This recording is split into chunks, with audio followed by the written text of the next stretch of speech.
अरे ओ मीना के पापा, हाँ मीना की मम्मी। आपको तो पता ही है अपनी मीना 6 वर्ष की पूरी हो गई है। अब किसी अच्छे से विद्यालय में उसका दाखिला कराना है, तो आप जल्दी से कोई अच्छा सा विद्यालय पता करिए जहां हम अपनी मीना को पढ़ने के लिए भेज सकें।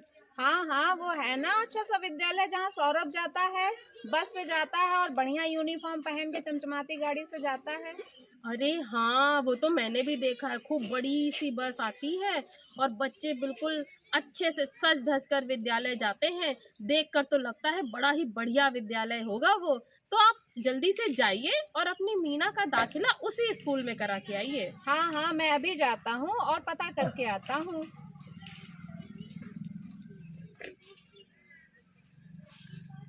आ गए आप मीना के पापा? हाँ, आ गया। अरे इतने उदास क्यों लग रहे हैं? क्या बताऊँ, स्कूल गया था एडमिशन पता करने। वहाँ तो फीस पता करी, बहुत महंगी फीस है, 3,000 रुपया फीस महीना पड़ेगी। अरे और बाप रे, 3,000 रुपए? 1,000 रुपया एडमिशन फीस, कॉपी किताबें अलग से और यूनिफॉर्म भी अलग से ही खरीदनी पड़ेगी। मतलब फीस भी दो, अलग से सामान भी खरीदो और पढ़ाई लिखाई ऐसे मिलेगी इतनी महंगी? हाँ, और इतनी तो अपनी कमाई भी नहीं है, उससे ज्यादा तो वहाँ की फीस का खर्चा है। ये बात तो आप सही कह रहे हैं। अभी मीना के दाखिले में अगर इतने पैसे दे देंगे, फिर उसके बाद 2 वर्ष बाद राजू का भी कराना है। उसके बाद अगर हम फीस में ही सारे पैसे दे देंगे तो हम खाएंगे क्या? क्या हम अपने बच्चों को कभी अच्छी शिक्षा दे ही नहीं पाएंगे? वही तो कुछ समझ में नहीं आ रहा, कहाँ एडमिशन कराएं, कैसे एडमिशन कराएं, बहुत महंगाई है। क्या जाएं, क्या खट खट करें? खट खट। कौन है? अरे सीमा जी। अरे नमस्ते मैडम, अंदर आइए। नमस्ते सीमा जी। नमस्ते मैडम। नमस्ते मोहन जी। आइए मैडम आइए। क्या बात है मोहन जी, काफी परेशान दिख रहे हैं आप लोग। हाँ मैम, क्या बताएं, एडमिशन कराना है मीना का, लेकिन फीस की महंगाई बहुत है, समझ में नहीं आ रहा कैसे कराएंगे। अरे तो इसमें परेशानी की क्या बात है, आप अपने घर के पास सरकारी विद्यालय में क्यों नहीं मीना का दाखिला करा देते। सरकारी विद्यालय? जी मोहन जी, सरकारी विद्यालय में अब तो सरकार बहुत सारी सुविधाएं भी दे रही है। सुविधाएं? कैसी सुविधाएं मैडम जी? अरे सीमा जी, क्या आपने सुना नहीं सरकारी विद्यालय की सुविधाओं के बारे में। नहीं नहीं, हमें भी बताइए। अरे सीमा जी, सरकारी विद्यालय में सरकार ने सभी बच्चों के लिए सारी पाठ्य पुस्तकें निशुल्क कर दी हैं। उन्हें इस बात के लिए कोई भी पैसा नहीं देना होता है और उनकी ड्रेस, जूते, मोजे, बैग, इन सभी चीजों के लिए सरकार अभिभावकों के खाते में 1,200 रुपए देती है, जिससे बच्चे को किसी भी प्रकार की कोई असुविधा ना हो इन सब चीजों के लिए। अच्छा, 1,200 रुपए? यानी कि फीस भी नहीं देनी, उल्टा हमें पैसे मिलेंगे जिससे जी हम बच्चों सीमा के लिए जी। सामान खरीद सकें। जी बिल्कुल। ये तो बहुत बढ़िया बात है, लेकिन पढ़ाई का क्या मैडम?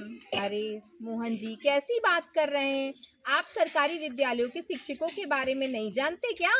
सरकारी विद्यालय में जो भी शिक्षक आते हैं, सरकार पहले उनकी योग्यता की परीक्षाएं लेती है। उसके बाद जब वो परीक्षाएं पास करते हैं, तभी सरकार उन्हें सरकारी स्कूलों में पढ़ाने के लिए दाखिला देती है। अच्छा। और सरकार द्वारा समय समय पे ट्रेनिंग्स का भी आयोजन किया जाता है, जिससे उन शिक्षकों को यह भी सिखाया जाता है कि बच्चों को बेहतर ढंग से कैसे शिक्षा दी जाए।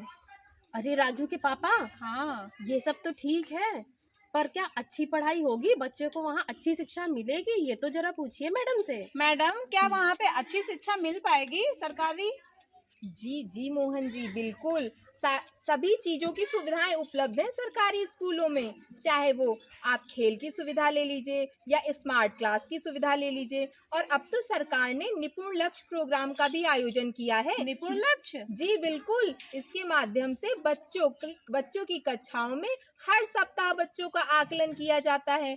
फिर उनके उस स्तर को भी देखा जाता है कि बच्चे किस स्तर पे हैं, जिसके माध्यम से हमें यह पता चलता है कि हमारे बच्चे में अभी कितनी कमी है और हमें इस पे और कितना कार्य करना है।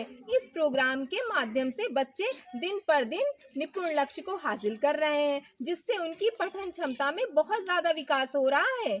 ये तो बहुत अच्छी बात बताई मैडम आपने। अच्छा, हाँ, और भी कुछ होता है?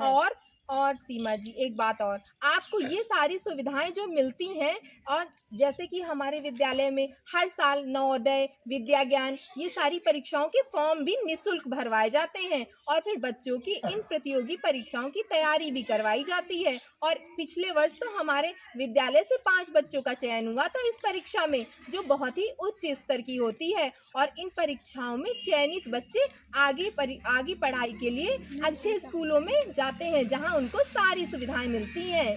इतना सब कुछ होता है सरकारी विद्यालय में। जी मोहन जी, और ये सब आपको निःशुल्क दिया जाता है। सरकार इसके लिए आपसे कोई भी पैसा नहीं लेती है। अरे वाह, ये तो इतनी सारी सुविधाएं और वो भी बिल्कुल मुफ्त। जी जी, बिल्कुल मुफ्त दी जाती हैं बच्चों के लिए। अब तो हम एडमिशन अपनी मीना बिटिया का सरकारी विद्यालय में ही करवाएंगे। जी बिल्कुल, फिर देर किस बात की, चलिए चलते हैं विद्यालय। चलो स्कूल चले हम।